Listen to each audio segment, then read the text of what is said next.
Fact number 1। Guys, कई बार हमारे समाज में काम को सिर्फ जाति के आधार पर ही नहीं बल्कि जेंडर के आधार पर भी बांटा जाता है। जिस प्रकार जाति व्यवस्था में जन्म से पहले ही काम करने का पेशा निर्धारित होता है, कुछ ऐसा ही gender based division of work भी है। लोगों ने पहले से ही मर्दों और औरतों के काम को तय करके रखा है, लेकिन जब औरत अपने घेरे से बाहर निकलकर कुछ हिम्मती करती है, उसे तुरंत कह दिया जाता है मर्दाना। फिर चाहे उसका खुल के हंसने को मर्दाना हंसी बोल दिया जाए या फिर तन के चलने को मर्दाना चाल। इसका सबसे सटीक उदाहरण है सुभद्रा कुमारी चौहान द्वारा लिखी गई कविता की ये पंक्तियां।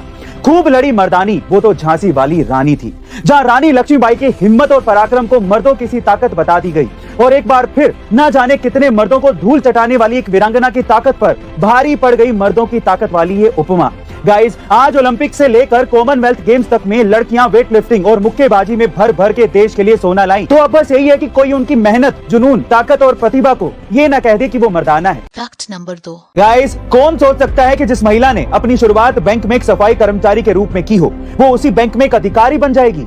जी हाँ गाइस, प्रतीक्षा तोंडवलकर नाम की महिला जब 20 साल की थी तब उन्हें स्टेट बैंक ऑफ इंडिया में सफाई का काम दिया गया था, लेकिन अपनी कड़ी मेहनत और लगन के बल पर उन्होंने आज 37 साल बाद एसबीआई बैंक में ही जनरल मैनेजर की पोस्ट हासिल कर ली है। दरअसल 20 साल की उम्र में प्रतीक्षा के पति की मृत्यु हो गई थी, जिसके गम में वो पूरी तरह से टूट गई थी, लेकिन सिर्फ अपने बेटे के लिए उन्होंने खुद को संभाला और नौकरी करने का फैसला किया और एसबीआई बैंक में एक सफाई कर्मचारी के रूप में पार्ट टाइम जॉब शुरू कर दी, जहां वो सुबह 2 घंटे झाड़ू लगाने, वॉशरूम की सफाई करने और फर्नीचर की धूल झाड़ने का काम करती थी, जिससे उन्हें हर महीने 60 से 65 रुपए मिलते थे। लेकिन बावजूद इसके उन्होंने हार नहीं मानी और एक नए सिरे से खुद पर मेहनत की, जिसका रिजल्ट ये है कि वो आज उसी बैंक में एक बड़ी अधिकारी हैं। गाइस, सलाम है उनके इस हौसले को। ऐसे अमेजिंग मोटिवेशनल वीडियोस के लिए शेयर, सब्सक्राइब एंड लाइक। मिलते हैं अगली वीडियो में।